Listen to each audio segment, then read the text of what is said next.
Hi, welcome to Melissa's Money Mindset. In today's video, I wanted to offer some help in finding and hiring the right high-quality freelancers on the Upwork platform. Now, if you've never heard of Upwork before, it's a freelancer website that basically connects clients or someone that wants to hire someone to do a job for them with freelancers or independent contractors.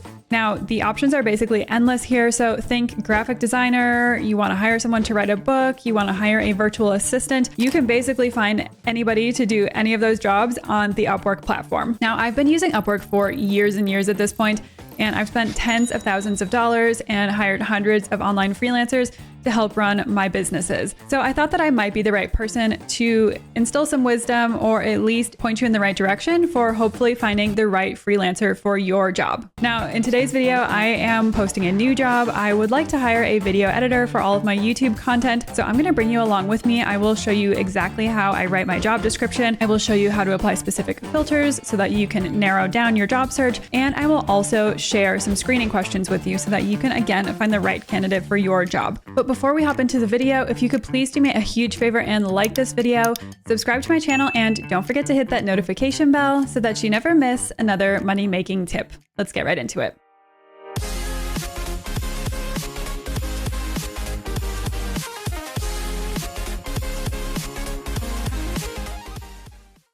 All right, so the first thing we're gonna do is head over to Upwork. So you can either just Google Upwork or you can head over to upwork.com.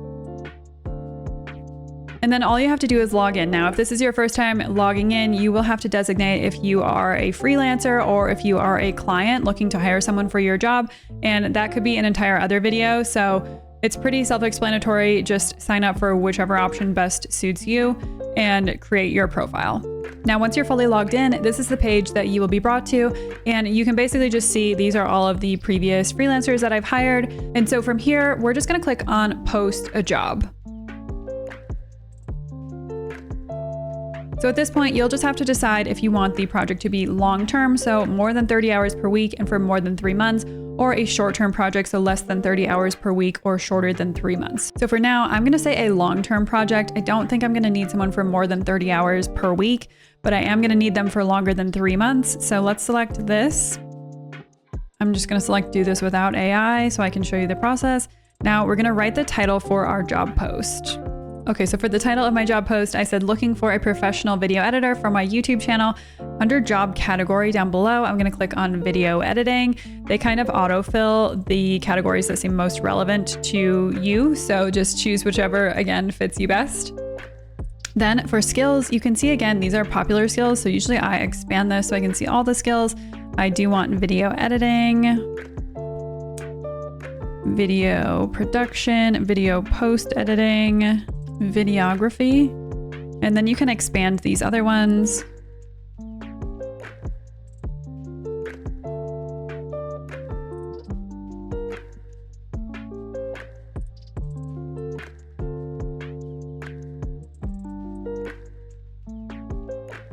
All right, so I've added everything that I think is relevant to my job post. So I'm gonna click on next scope. Here, they're basically asking you how long you're gonna need the freelancer to work for you. So I'm gonna say more than 6 months since this is an ongoing project. And at this point, I don't wanna pay a crazy amount of money. So I won't say that I'm looking for an expert, but I think I would at least like somebody who has an intermediate skill level. So I'll select that. And then it's asking, could this become a contract to hire opportunity? I'm gonna say, yes, this could become full-time.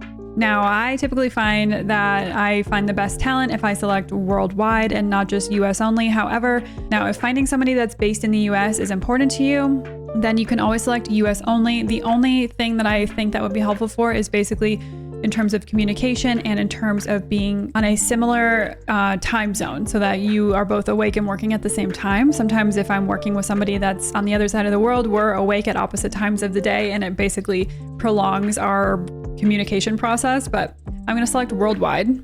Now, if you want specific countries, you can always type those in here. I am again fine with just a worldwide. Next is the budget. I typically for this kind of job would like to pay an hourly rate. So I'm gonna pay anywhere from $35 per hour to $45 per hour. Now, in terms of the description, this is my first main tip for you. So So I'm going to show you how to write a really good job description. So I like to basically start out with answering a few questions. So what is the goal of this project? And then we can move on to what does your ideal candidate look like? Now we've already answered what is your project budget and how long would you like this project to last? And is this a long-term job? Now, before we get started, I have seen some seriously terrible job posts on Upwork. And generally, if you have a terrible job post, you're probably not going to get very good candidates applying for your job. So just keep that in mind that you get out of your job post what you put into it. So in the first section of this job description, I'm basically going to say that I am a YouTube content creator and that I'm hoping to expand my YouTube channel with the help of a video editor.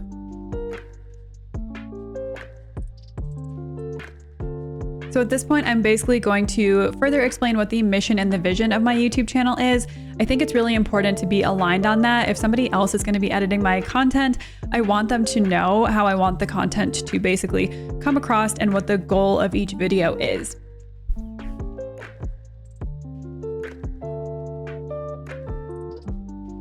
All right, so I've done that. And now the next part that I want to include is basically some references or some example YouTube channels that I personally watch and I take some professional inspiration from so that hopefully they can try to recreate that kind of video editing style in my videos that they're going to be editing. So let's head over to YouTube and I'll show you some of the people that I enjoy watching. All right, so the first one is this guy, Ali.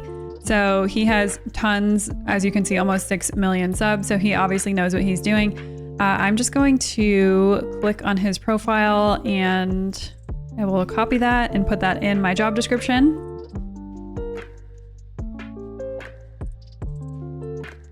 So if you've watched any of Ali's videos, they basically have a lot of B-roll and just interesting kind of wording that pops up on the screen to basically help draw your viewer in. So I really like that. I like videos to be much more interactive. So I like his style. So another person that I like to watch is Greg Gottfried. So he is a big name in the e-com, kind of print on demand, make money online space.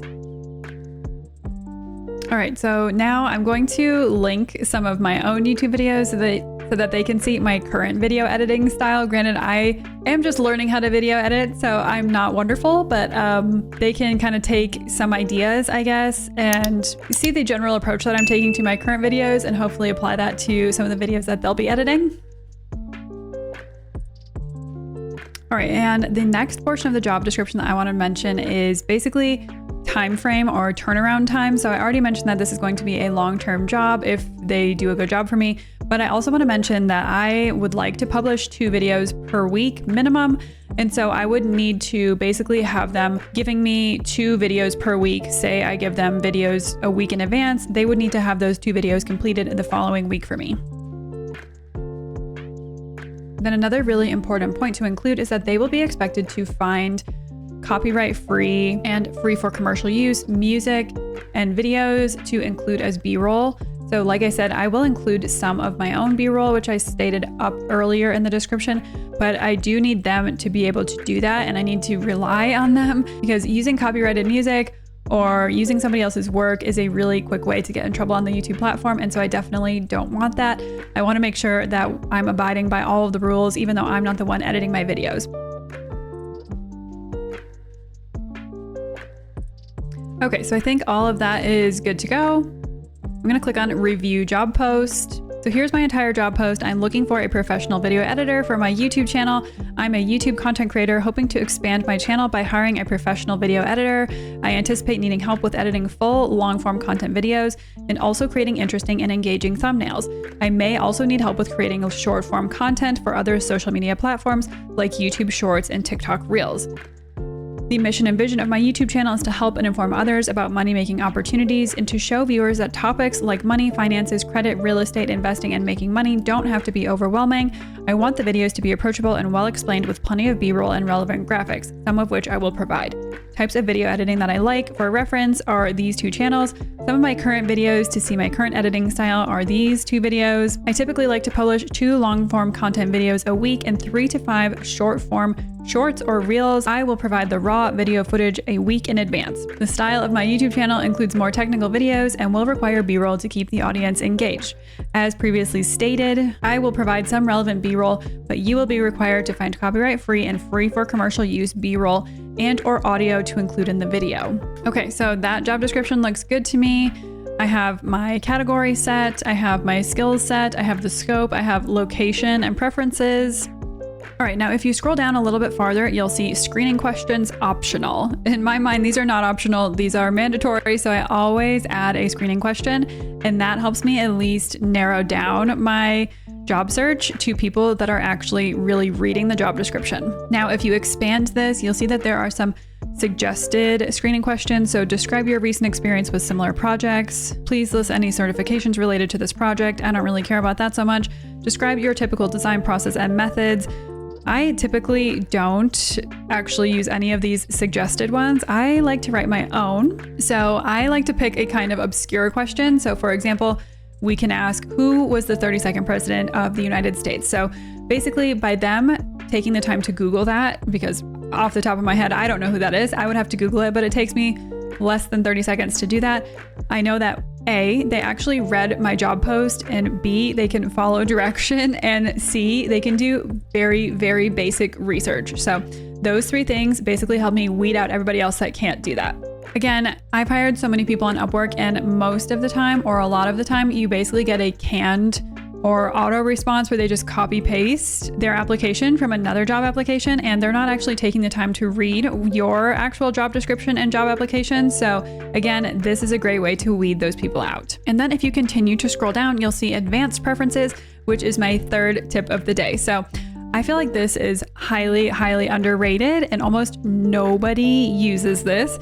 So make sure that you're setting up these filters on your job post to, again, help automatically weed people out that you don't even want necessarily applying to your job. So let's go through these quick. So I usually say for English level, fluent or better. Time requirement, it is going to be a longer term job, but like I said, I don't think it's going to be more than 30 hours per week. So I'll say less than 30 hours per week. For talent type, I always do independent. Now there are so many freelancers that work for an agency, but usually an agency can kind of try to like suck you into using just that agency exclusively, and I just don't want any of that. So I'm just going to click independent. A hire date, I'll just say within 1 week. That seems reasonable. And then this portion right here is what I really want you to pay attention to. So job success score. So you can say any job success. So someone that has 10% job success could apply to your job. I don't want any of those people applying. So I'm going to say 80% and up. And then include rising talent. So rising talent is basically people that are new to the platform, that have strong backgrounds in their fields and have early success with their clients on Upwork, but maybe they just don't have years and years of experience and reviews under their profile. So I'm totally fine with that. Actually, I've found that rising talent can actually be the most beneficial to your business in terms of people that are willing to work hard, people that are willing to provide unique work. So I definitely recommend including that.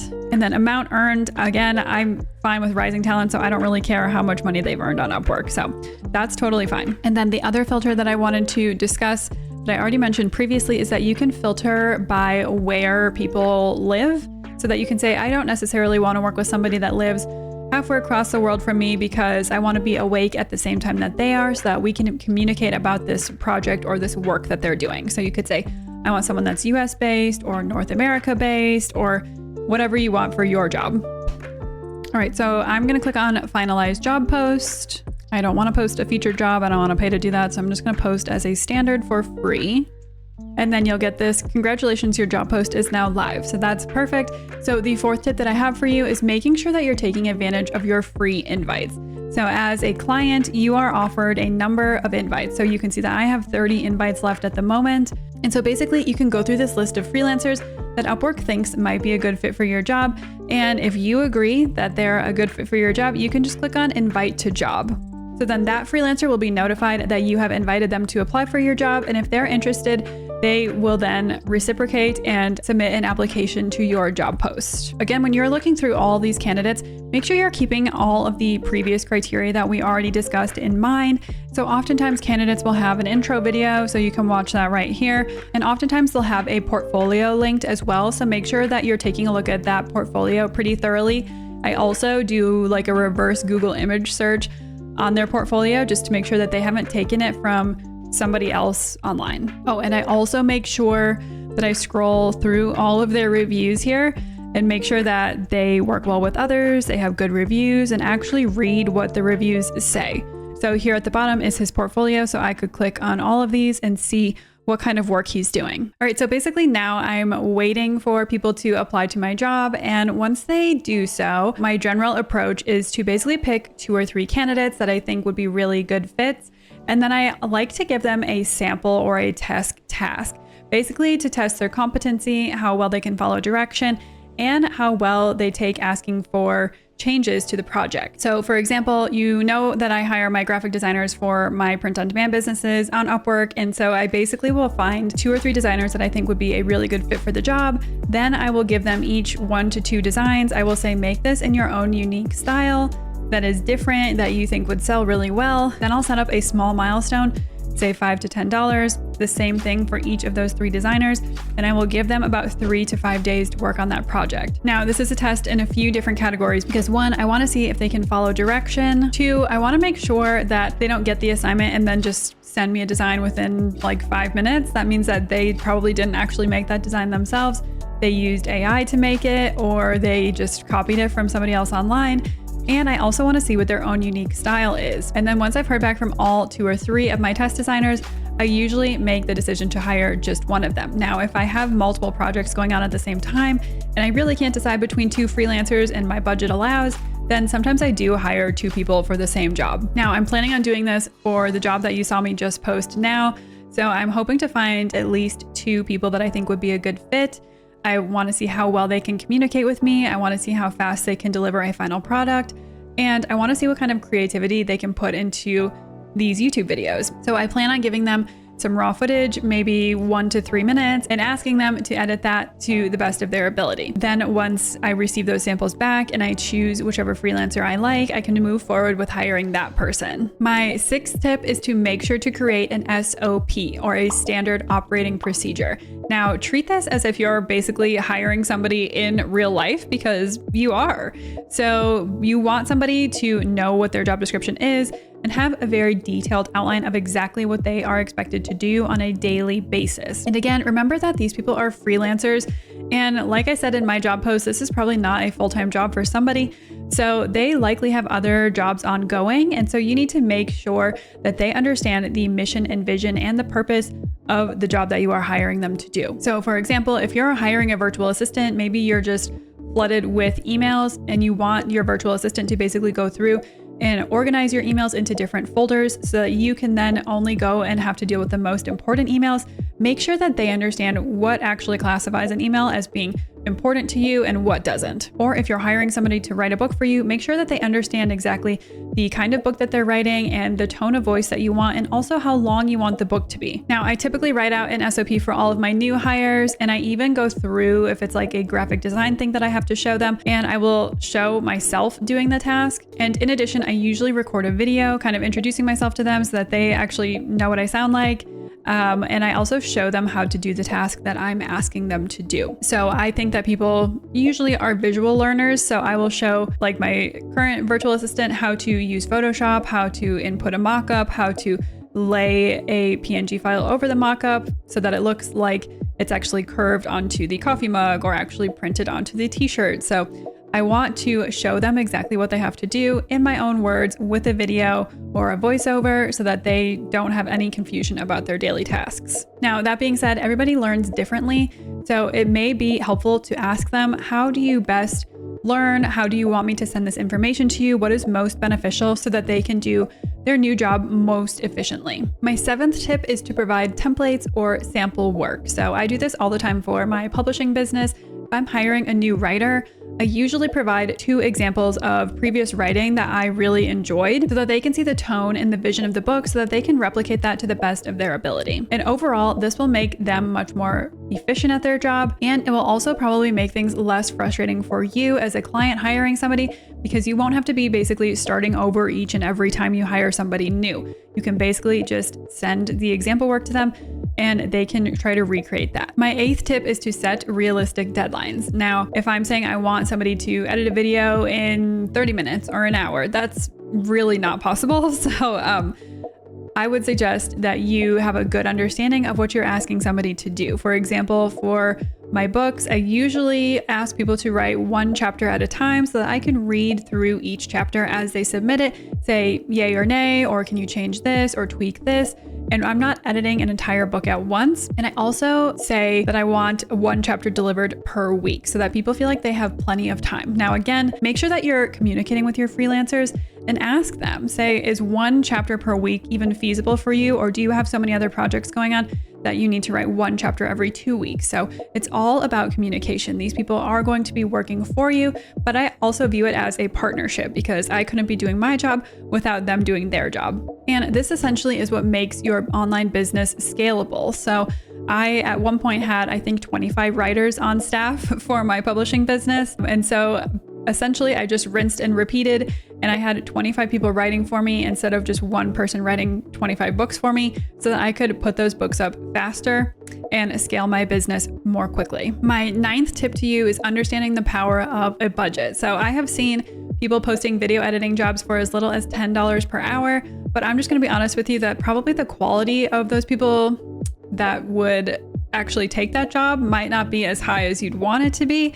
So you essentially get what you pay for most of the time on Upwork. So if you want premium work, you're essentially going to have to pay for that work. So for example, if you're trying to hire a software developer and you want somebody that basically does this part-time, they're probably going to be cheaper than somebody that does this full-time each and every day and that actually specializes in software development. So make sure that you're keeping that in mind. And also, I highly recommend heading over here to the talent tab, and then you can just type in whatever job you're looking for, and then you can kind of sort things by how talented they are, their hourly rate, their specific skills, again, their specific location,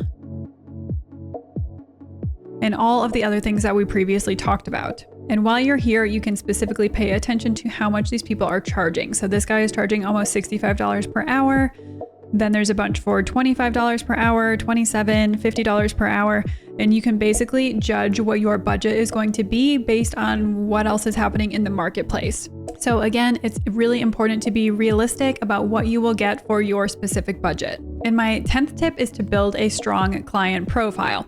So I'm showing you right now how to leave a review for one of the freelancers, but hopefully in return, he will leave me a good review.